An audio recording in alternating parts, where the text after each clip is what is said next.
Fala galera, Jesus Cop, Douglas Gonçalves por aqui para mais um Divinamente, porque a gente quer aprender a pensar como Jesus, a sentir como Jesus, a ver como Jesus vê. E lógico, para esse quadro, você já sabe, estou aqui com Johnny Man. E aí, meu amigo? Obrigado, você está aqui? Muito empolgado. E hoje nós vamos falar de um tema que eu tenho certeza que vai abençoar muitas pessoas. É toque religioso. O que é isso e como é que faz para lidar com essa questão? Vamos embora!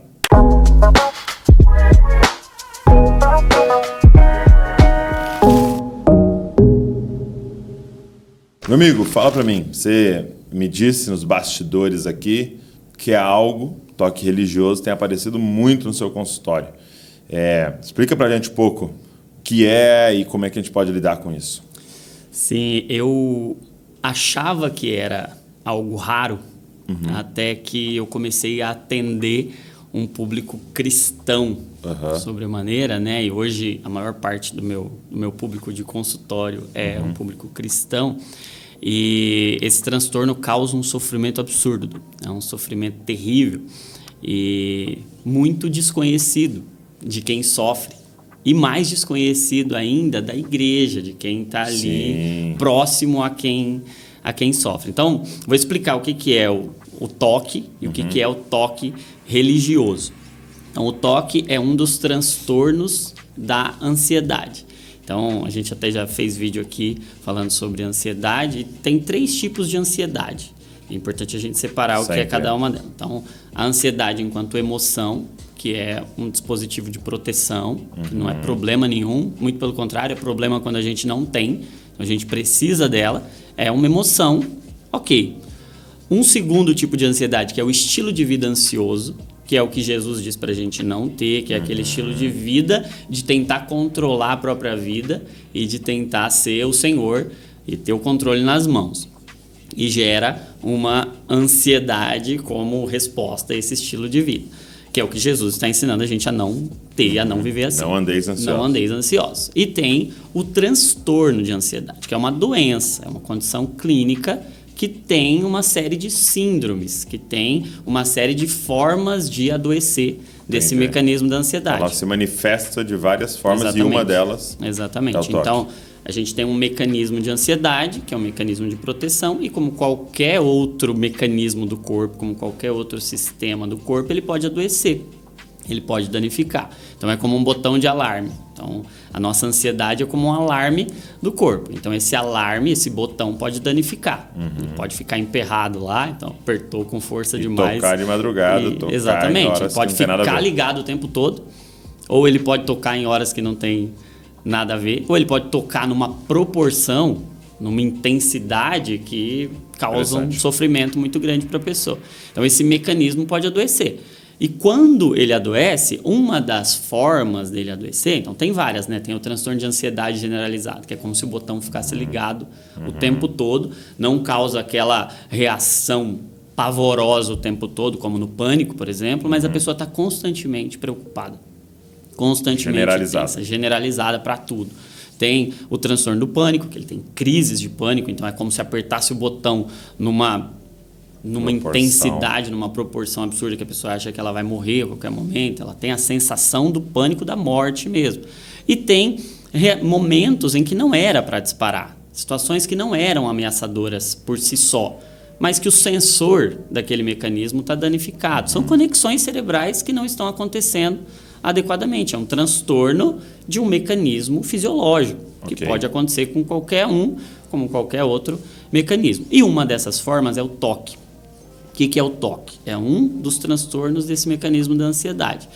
Toque quer dizer transtorno obsessivo compulsivo.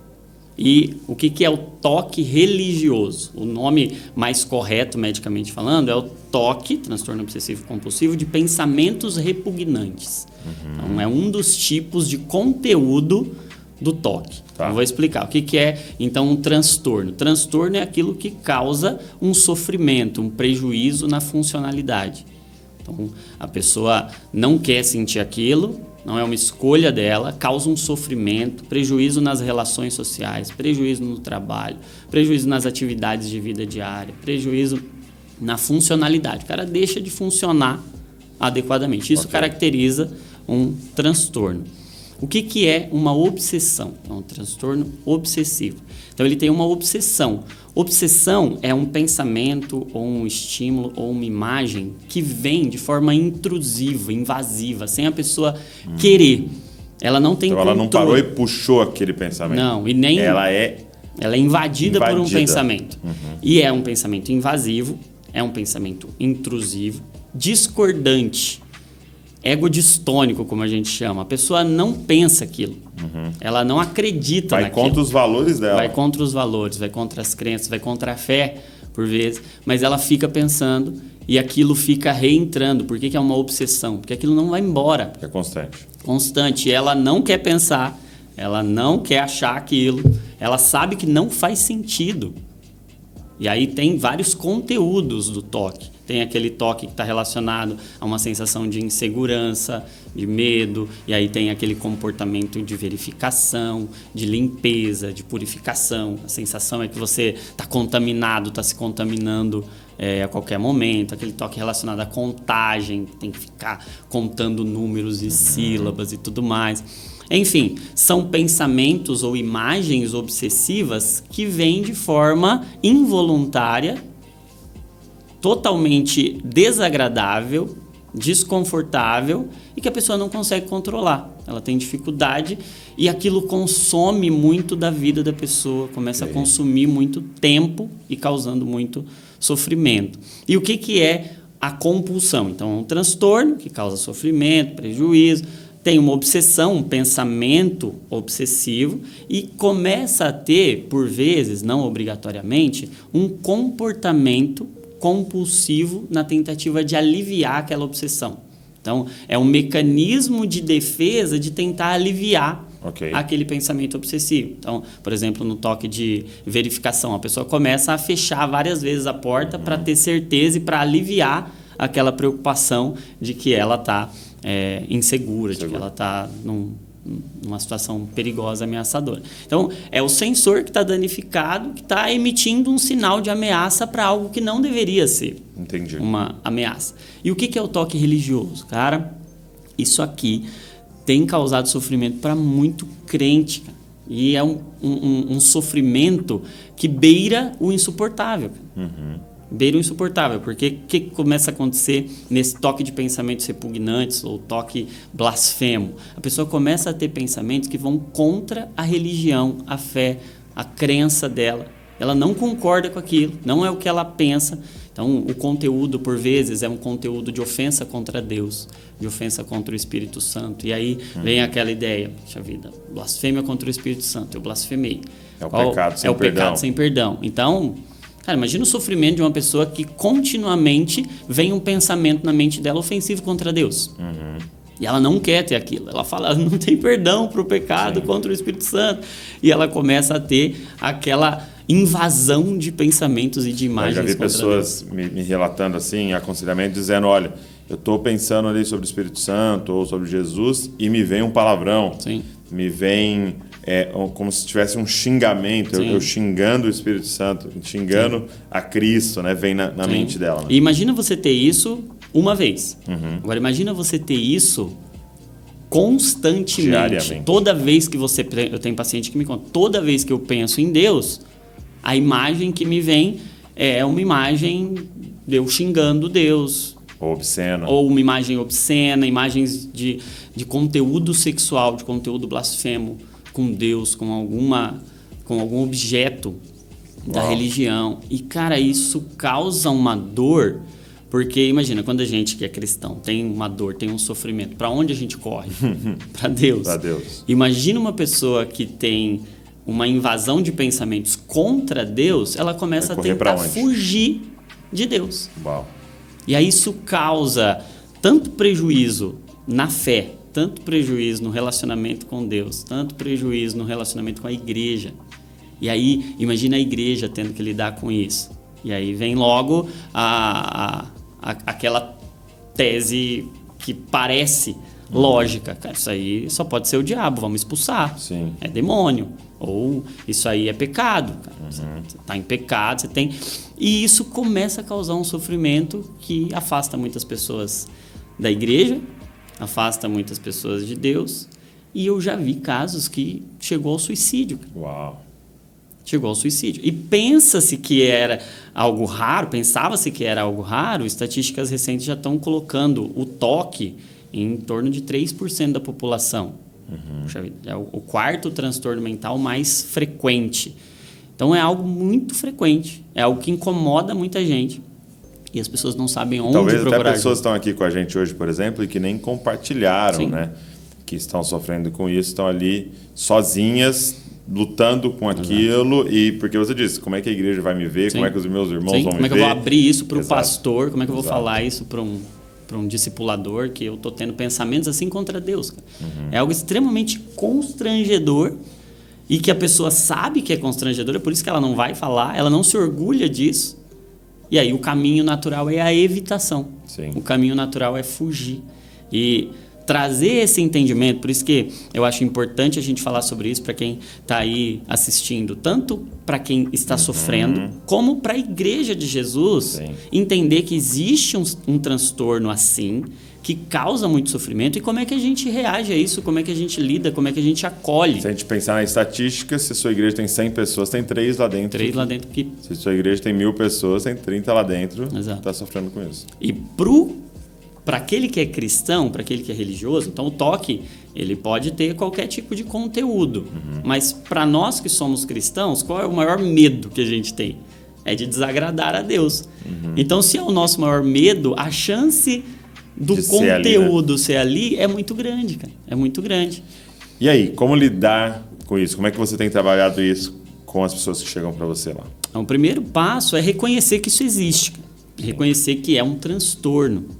E que, obviamente, nós devemos oferecer todo o apoio espiritual, o apoio espiritual de oração, o apoio espiritual de jejum, o apoio espiritual da comunidade espiritual, que é poderosíssimo, porém é um transtorno. É um transtorno médico, é um transtorno psicológico, psiquiátrico e precisa de acompanhamento, precisa de tratamento. Então, eu tenho dito que precisa dos 3 T's.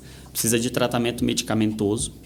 Então, uma grande parte, a grande maioria dos casos, vai precisar de medicamento para melhorar e para restaurar esse mecanismo da ansiedade. Tem que tratar a ansiedade. Cara. E são conexões cerebrais que não estão funcionando adequadamente, estão rompidas. Então, precisa disso. Precisa do tratamento medicamentoso. Precisa de terapia psicológica. É importante fazer a psicoterapia.